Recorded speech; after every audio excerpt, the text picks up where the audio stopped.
John Sargent with the Alarm Museum. And I'm Ralph W. Sevinor from the Alarm Museum, and I'm delighted to welcome an old friend, AVI LUPO, and AVI is with Dice Corporation, but you've done so much over the years in security. So going back to Israel, so maybe you can give us some history. How did you get into the business? What gave you an interest when you were younger? So let us know. So let's start on personal level. When I was younger, my vision and my goal, what I want to do in life, is really to deal with education and to be a teacher and to be a tour guide. And that's what I did. That was my first job over in Israel. And where in Israel? Around Tel Aviv, but the tour guide part was in Eilat, which is the southern of Sure, Israel. of course. Mm-hmm. And then when I was looking, like about 40 years ago, when I was looking into work, basically after my army and all that, I was exposed to this industry, the alarm monitoring industry, which way back, the security industry in Israel, the monitoring business in Israel, when it started, it started mid-70s, and it was a new concept. Before there was like a alarm panel with some dialer that called people. There was no monitoring station. At the beginning of this concept was start to catch, but really wasn't a successful model. Early 80s, I started to get involved. My first position was in sales.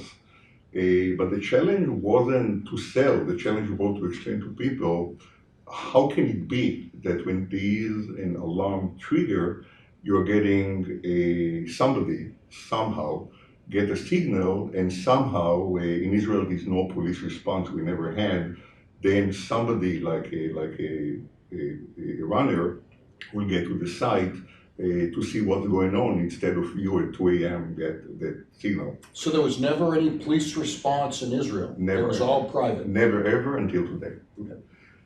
So the challenge was to explain to people how can this work. It wasn't about selling, it was really more educating the market.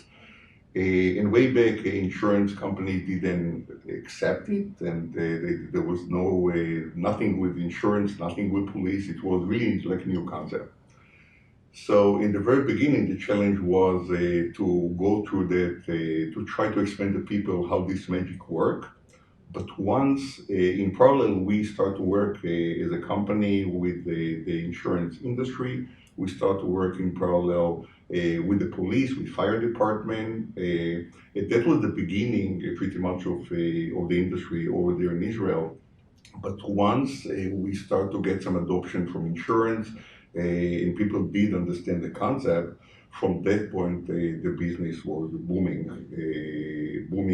on any level.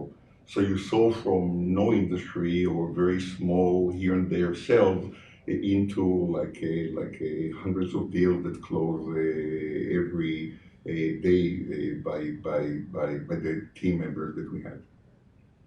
Interesting. And then did you have your own company at the time? You said you were working with someone. Yeah, so I was actually working for a company. The name of the company was Moked 99. Moked 99, I believe, acquired by G4S some years after. That's what it is today, I believe. But that was, in Israel, way back, there was only two companies in the very beginning. That Moked 99 was one company, and another company that was smaller than them. So I was a part of that company working for them. So it was really a runner company, I think you call it, a guard company that got into the alarm business. Exactly. So the way it was like a division within a guarding company. So Right. it's a large company called Hashmira, and that company, which means translation for Hebrew, like a guarding. And the head company, they had a guard, a cleaning, things of that nature.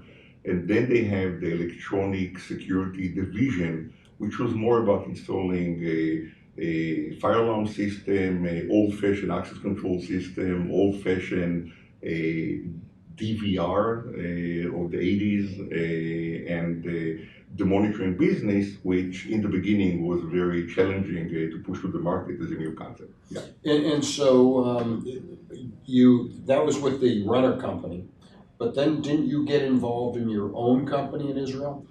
So then I got involved. I was my last position in Israel. I was running a company, a monitoring station in Israel. At that monitoring station, we did about 100 employees, and we installed a alarm system, less fire alarm system, but more like alarm system, panic button, and that was the beginning of the exposure to video monitoring, which was at the beginning, and way back it was like a very new, the synergy or the link between monitoring business and alarm business. And that was really the beginning stages of incorporating an alarm system with video or video verification. Yes, and the story behind it, the challenge we have, again, false alarms, we know that's the problem of everybody in this industry. And way back, it was a huge challenge when you have you own a patrol, you own vehicles, and basically it's not calling somebody in any event. You need to send in real time and to respond quickly to an alarm event. And you have a geographical area that you need to cover. And then if you have X number of vehicles with teams, and then you have like rain and a lot of false alarm, you're chasing clouds versus dealing with real events. And the need was, we always looked for how can we reduce false alarms, like I believe everybody in the industry. And when the video concept came to the world, about linking video with alarm panel to enable some kind of video verification, I remember the first time that we connected, I think Telesight was the first system that we tried in the company. And it was, we connected a camera to an alarm panel, and obviously over telephone line, a 1200 or 2400, a modem. And we had those printers that were running like that, and so there was an alarm trigger, and after I think 3 minutes or whatever time of the printing, we got a picture on the printer basically, and that was the first video verification. Right. Amazing evolution. What year about was that? In 95, I believe, around 95, something like that, 95, 96, yeah. Amazing. I think it's fascinating that I did not know that in Israel, you didn't have lots of competition. Rather than lots of alarm companies, there were just a couple of you, and that was it. So to go back to the 80s, early 80s, there was really only 2 companies there. A few years later, more companies, more regional, but Israel is a very small country. And some of the larger companies start to have branches. Mm-hmm. But overall, the security, the monitoring market in Israel was way back relatively small with minimal competition at that time. Again, the challenge was to explain the concept and how it works in the beginning versus competing. So Avi, fast forward this new technology of merging analog alarm systems with a video product, right? 3 minutes to show, right, the video. And then you came to the United States. Mm-hmm. And so let's start at that point. So you came to the US. Before the US, actually, when we did all the testing in my company, trying I was fascinated and passionate about the concept of having the capability to do video verification way back. And a 1200 baud, that's so slow. Correct. And that was, but the problem was there. So we started to look into technologies over in Israel. And then I found a company called Oz Vision, a small startup company, and I became a customer. And as a customer, we start to work with them, a little bit input on the R&D and test site. It was terrible in the beginning. And the whole idea was how can we take video technology and merge it with alarm industry. Understanding that when you think about the typical the business that we had, and then I found it globally, in average monitoring station companies, the business model was opening, closing, alarms, fire, panic buttons, low battery maybe, that's it basically. And understanding that you have 24/7 operation, you have installed base of customers, it did make sense to going to look into how to expand the basket of services so the existing customers can get more services based on the same just extended contract. So that was from business plus the need from video verification, the capability. So as we start to work with that company, Oz Vision, it was fascinating. And in some point, we decided, my wife, our 3 kids, to relocate to the US. And then about 2000, we moved to the US with a big vision that very shortly, this innovation will change the industry. We were going to take over change the industry, basically. And you moved to the Boston area. Yep, yep.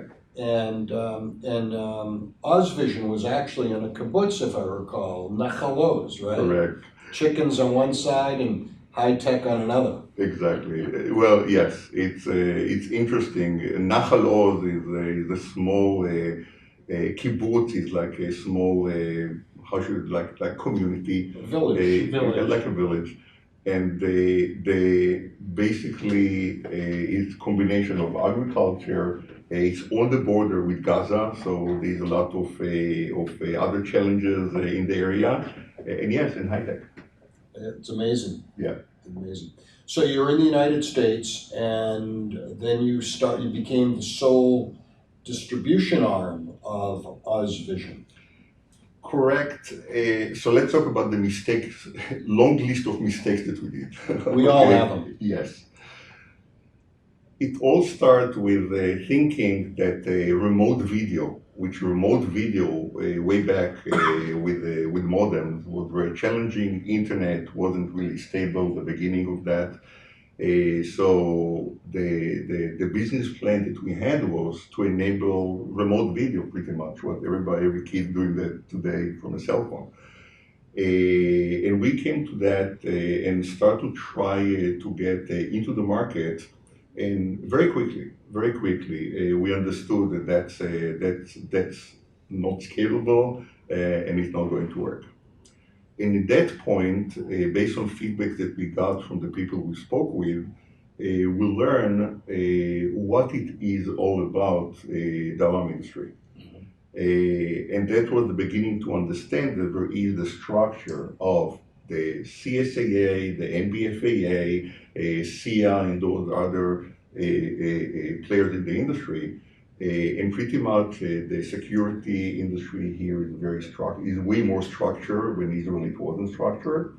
And then we understood that there is, when you look into the security industry, there's really more, it's 2 industries to simplify the electronic security. One side of that is the alarm guys that sell alarm system and generate the $30, $40, $50 a month. That's one side of the industry. And then we have the integration side of the industry, which are the people that installing a one-time installation or recurring revenue, and there was no bridge between them. So once we understood the structure of the industry, we identify the CSAA pretty much was the center for the monitoring stations in North America.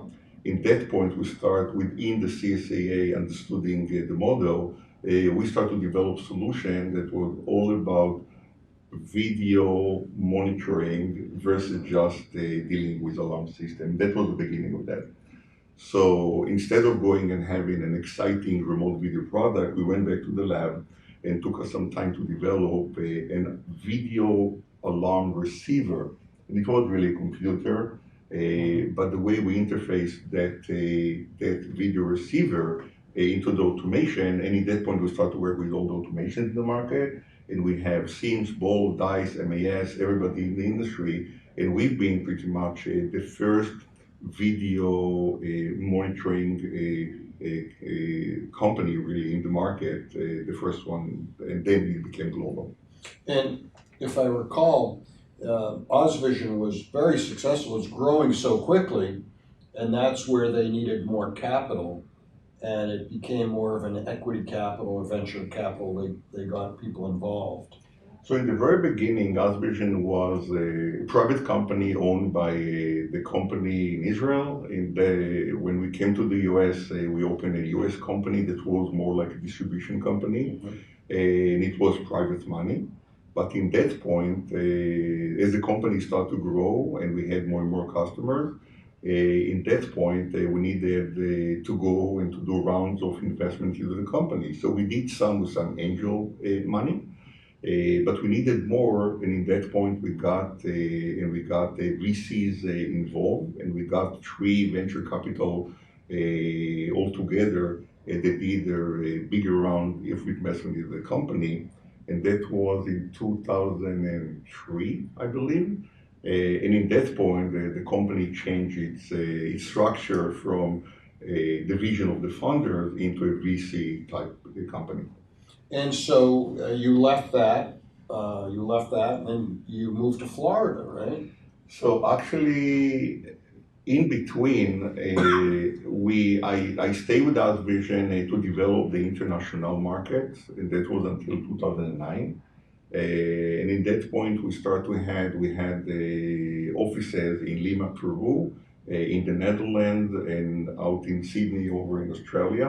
So it was a global print. We started to do OEMs. We did with Honeywell. So we developed with Honeywell, Bosch, and DSC. Each one of those companies, we developed a video module that was a retrofit to their alarm panels to enable video verification. So if you think about it, what we did was to create like an Oz Vision, like an Intel inside in computers. We did the exact same thing with video. So we developed our own ecosystem. So you had the Oz Vision technology embedded into all the automation provider, which in the US presented like 80-90% of any monitoring station in the US using those automation companies, and some of them globally. Then working with an Oz Vision central stations that were up and running. Then to work with the OEM partners, the biggest one, Bosch, Honeywell, and DSC. And all I did was like the Oz Vision inside, like an Intel inside. So we have our own ecosystem that we have companies that were utilizing this technology. So bring us current. In between, before current, I was involved in another startup company called FST 21 or FST Biometrics, which was a facial recognition. And the approach we took on facial recognition was not about facial as facial, it was all about fusion of technologies.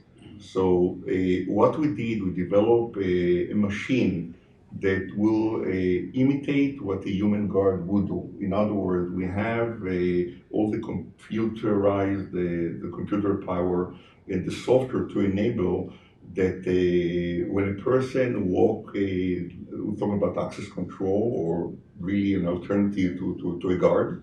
When a person walk for the door, the system will identify with that person by the way he look, by the way he talk, by the way he walk. The system have the capability to talk, to listen, to react. So it's pretty much understanding that manpower is very expensive, and in some application you can reduce the cost or even replace human guard with this technology. And it's interesting because it was, if you think about it, it was AI before it was in vogue. Correct. Right? It was expensive, but it was amazing what it did. It was ahead of its time. Ahead of its time, but the founder of the company of FST 21 that became FST Biometrics It was the Major General Farkash that was in the intelligence of the Israeli army, and some of the concepts came from there, basically. And yeah, it was definitely ahead of the time. Amazing. So bring us current. So I'm involved with a company called Dice Corporation, and I'm involved also with a company called Ken Services. So Ken Services is a guard company that have branches in Florida, New York, and some other places around the country. It's a guarding company, but we do have like an integration and monitoring part of that company, and that's one part. And on the DICE side, I am what we do, understanding the evolution of the industry, understanding all the technologies available out there. And DICE has been around for over 35 years.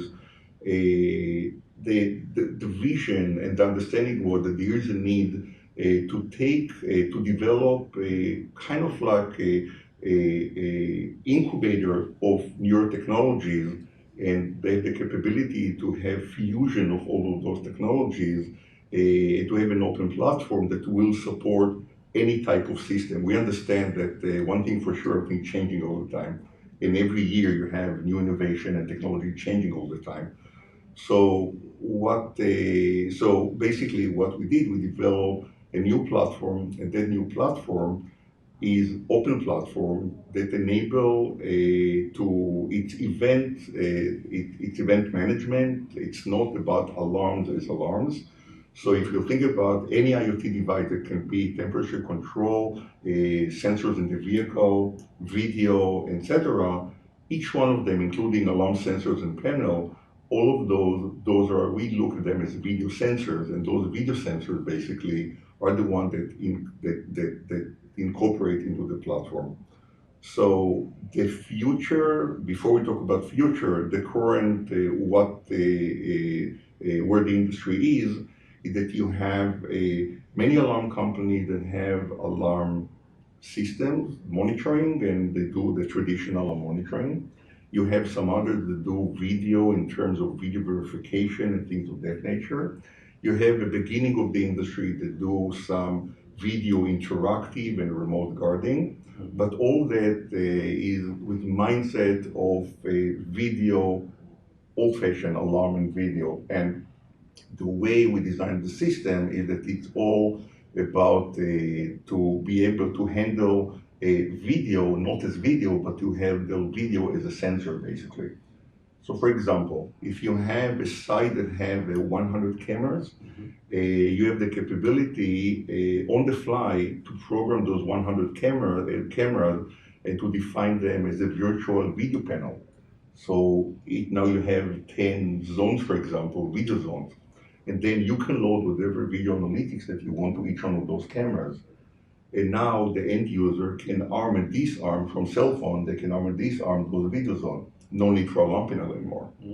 And the way we handle it, all the way from the way you program the system into the way the system, those triggers flow into the automation, and handling that, everything is part of the platform.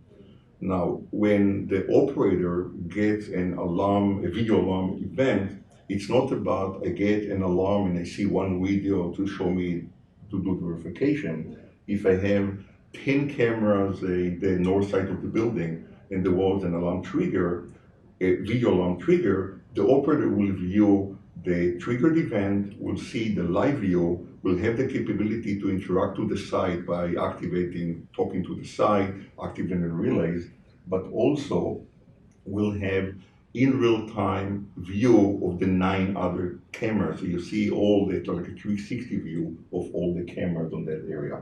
And all that in taking into consideration a very minimal bandwidth. It's really very, very small bandwidth in the way that the system is working. Just one example about what we call the alarm. So 1994, the technologies were limited, the software was limited, AI was non-existent, right? And so a lot has happened between 1994 and 2022, over 25 years. Is it now mainstream? Is it, and you talked a little about it where now the cameras can be the control panel because the intelligence is built into the software. So I can, and I don't want to speak for you, but the software, you can tell the software when to turn the camera on, when to turn it off, or monitor what to look for. So from an installer, a technician, or a salesperson, it makes it much easier because I no longer have to use this with this with this. It's agnostic, so I can use basically everything, and the power or the engine is in the software. 100%. The part of the engine is in the software. And when we talk about software, there's a big debate about the cloud versus no cloud. The cloud is the future of everything. And many people really don't understand when they think about cloud. Perception of cloud is if that secure enough. Actually, in today's world, in the cyber risk that we all have and the cost of being on the cutting edge of networking, cyber, etc., average company cannot do the needed investment to do that. When you talk about cloud, with all and especially cloud in the A27A and B and all the environments, if the industry not going to the cloud actually is more risky than going to the cloud. So that's one. Is it's that all right? about the And software. you firmly believe that? I know so. Okay. We see it every day. And by the way, it's not only, we live in our bubble, in our ecosystem of the security industry, but looking at the world and understanding where the world is already for years, there's no question that cloud is the future for everything. And my belief is that moving forward, the new alarm industry is all about there's no central station to central station with all the equipment, etc. It is all about virtual. It is all about operators going to be anywhere. It's all about machine learning and AI and some other technologies that will change completely the security industry. And my belief is people that doing the traditional alarm, I think that not getting the video, it's really 5 or 10 or some years from now, because of the evolution of the security industry, the do-it-yourself and those other things, the business model that we used to have for so many years will be a risk to the industry. So the need to deal with video, and again, it's not about video verification. Mm-hmm. When you think about analytics, video analytics, the capability to identify a person with a bag, a person with a gun, a blue car, all the way to any type of application with AI, that's a game changing. It's not anymore about, and then the security industry have already the infrastructure to manage it and to provide. And a management tool, I might add, too. It's not just security. Nothing to do with security. So I don't see the security players, the service as security companies. I see any monitoring station as a service provider, and service provider mean any type of services of any IoT device. And again, intrusion sensor or a camera or anything or sensor in the car is an IoT device that can be managed by a security central station. So look into your crystal ball, right? And here we are, 2022. We have AI. We have powerful engines now that are software driven. What the features are there? How do we sell that? I think that, there was almost 20 years since 25 years, the beginning of Oz Vision to today, and there was the runway of evolution was there to do a lot of mistakes to get to this point. So I'm looking at today as a starting point of the industry. So everything that was done today on the video side was preparation to the future. And I believe that the market is there It's just about, as industry, to work together to put together the type of services that the end user, to understand the end user need on different levels, and to get out of just Oz Vision way of video verification, to think about all those other services, and basically to utilize all those new type of services as we move forward. Everything is there. There's nothing missing there. It's just that the evolution got us to that point. It just taken to the next level. Excellent. Amazing. It's amazing. 1994 to today, and we couldn't get there without these little steps. People that know me, I'm very passionate about the evolution of the industry, being in the industry from the dial with a ring, there was that connected to alarm panel on the 80s, to where the industry and see the evolution. When I got to the industry in the first few years, when we came with the concept video as a service, was really the first one in the world that came with that concept. Many people within the CSA were arguing with me and told me, Avi, I remember. many people told me, Avi, you don't get it. It's two different worlds. There's never be any synergy between, because video have liability and decision, again, all the reason why it wouldn't work. And naively, I thought that what we do makes so much sense and everybody will just jump on the wagon, right? And we'll do that. It took many more years for people to understand, but the video is here to stay. It's not something that will go away. If you were starting, if you were starting out today, what would you tell yourself? What would you do differently? Now you've got a lot of experience. What would you tell someone entering into this business today? I believe that the same thing as we did 20 years ago when we were trying to sell something and we understood that remote video, that's not a scalable future. I think that whoever come today to the industry, the objective is to analyze, to look not from industry mindset, to get into the mindset of the open, all the technology out there, to understand where the world is going basically. Not to get into the traditional alarm business, but to get into the video interactive, the video monitoring. That's really the future of everything. And I strongly believe that many of the security alarm monitoring companies today that will not adjust themselves it's in question, the business model or whatever they have will change. So new players, in my view, it's all about not to deal with anything on alarms. It's really to deal with the home automation, with the smart home, with the video, with those new type of services, and to have the mindset not of we are a security company, is really we're a service provider, and that's critical. That's the key for everything. So my takeaway is to two things. One is listen to the voice of the consumer, the customer, right? Identify the customer. And two is don't just stick your head in the sand. Look at other things. Look at other areas in technology too, not just pigeonhole.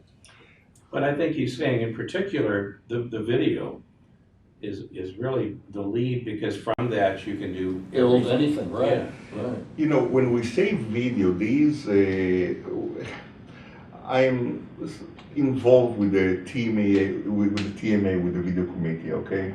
And some time ago, we had in some of those meetings, I understood that when all the people there, everybody with many years of experience, when we use the word video and video monitoring, everybody or some people were talking about completely different things. Yes.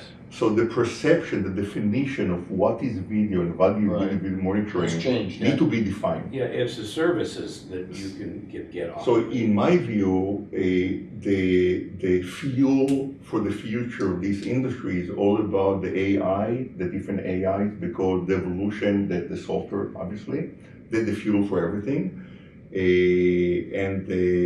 I'm amazed to see we're exposed to many of the latest and greatest from all over the world AI analytics solutions. It's amazing. It's In fascinating. 1994, did you ever project, did you ever think that we'd be here today talking about what the capabilities that we have today? Like I'll the James Bond thing. Exactly, that's what I was going to say. So when years ago, when I was younger, I remember a James Bond movie, okay? And in that movie, I remember James Bond driving a car with a nice lady beside him, and then he had the phone with the wire connected to the vehicle, to the car, and he was talking on the phone. And that was science fiction, right? It's really out of, not connected to anything in reality, cannot be. So yeah, I think yes. I wouldn't think, but when you understand where the AI engines are today, and by the way, AI, we have great companies in the industry that have those technologies and new coming every day. But on the back of all of that, you have between Google and Amazon and some others, they investing billions of dollars in those AI engines. And basically, when we're talking about, and they're really changing the world, forget the security industry. So video technology, AI, the big data, all those, some people say buzzword, but all those definitions are there. And those are the things that change the day-to-day market. Yeah. I cannot imagine that 5 or 10 years from now, the standard of our industry will not be all about remote guarding, video monitoring, interactive. It's not about today, it's about really exciting. So it's an exciting time to be in the industry. I wish I was younger in 40 years and got to the industry today. Right. It's fascinating. You know, it took me time to understand how slow and conservative is the electronic security industry. And Ralph, you know me for many years, was very naively thought that, great idea will catch very quickly. But where the industry is today, the industry today is forced to change quickly. Yes. You don't have the luxury to say we don't want, because everything is changing, the Amazon and the new players in the industry, so everything is changing. But things have had to happen. The technology evolved, the software evolved, the engines evolved. What you look back to that 1994 date you use, it's like that James Bond analogy. We just couldn't project where we would be today. And it's real now. We can make money at it. We can solve problems today. That's the exciting part. So my question to both of you is, how can it be, with that statement, and I strongly agree with that, how can it be that still many of the industry players are still dealing and sticking to that the old alarm business model, basically, and video it just, they don't really focus as much. I'll give you my take, and John, you certainly share. But the alarm industry is an industry that's life safety 24/7, 365 days, a fire alarm system. It's got to work all the time now. Mm-hmm. And so a lot are in that early adopter stage, right? They're afraid to use it because they want to make sure it's stable. And then once they start to see the benefit, then it's going to rise. But I would challenge you, and I would say more people are looking at it or adopting it than you think, right? They're dabbling. And so they're at this stage in the curve, but it's only a matter of time before it gets up there, because it solves a lot of the false alarm issues, it solves a lot of the management issues. I mean, it's great. It's another tool in our bag of tools. So, John? Well, I think that's true, but we also have a lot of old timers that want to keep doing what they've been doing because it's successful, and the new technology has come about so fast it's almost mind-boggling, and so it can be confusing. I've learned more about us doing these interviews the last week with technology than even I realized, and I've just been out of the industry 5 years. Boy, this is entirely different now. But then there's probably a few people that want to stay in a comfort zone, and they know how to sell, install, have it monitored and service it and count the money, which is the basics of the alarm business. So Let me give you my take on that, okay?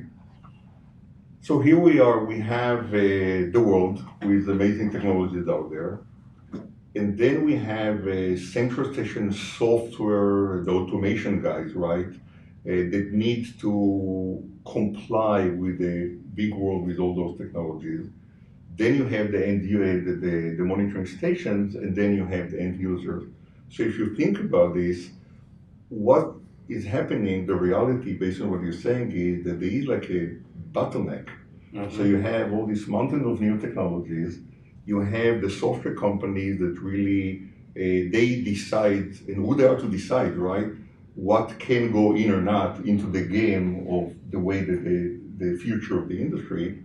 And they're limiting the service offering to their monitoring station customers and the dealers, which limiting the offering of the industry, which is insane.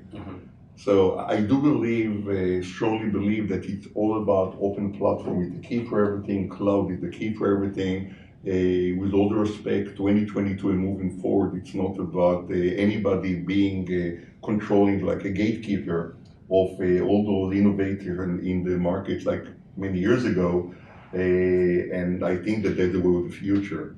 So once we have the software automation companies understanding and adopting new technology, there will be an open platform that enable seamlessly to integrate almost any device. That's a game changing. That's happening. That's what we do with DICE. And we're there. Happening. We're there. Well, we're at the infancy stages of that. Yeah, which is fascinating. Because from now on, we are. If historically we've been behind the world than your technology because of those bottlenecks, with different reasons, either business reasons or other objective of different players. When we get into this open platform, that change everything pretty much. Because from this time, we are doing whatever the world is doing, and not whatever those gatekeepers decided to control into the platform. Well, thanks for really being that driver. I think tachlis, right? An Israeli word, which let's go, let's move. And so since 1994, I know that you've had a passion for video verification, but even you could never have projected where it's going to be now in 2022. By all means, and again, I wish I was in that early stage today, because I believe that the new alarm industry, with no alarm panels, with less alarm panels and more video solution with all those smart analytics, this is the future. Yeah, that's very exciting. So thanks for your contributions. John, any thoughts you have? I thank you. This is wonderful. This has been great. This is great. Thank you. Eye-opening. Yeah. Thank you so much. Thank you. Appreciate it. All right.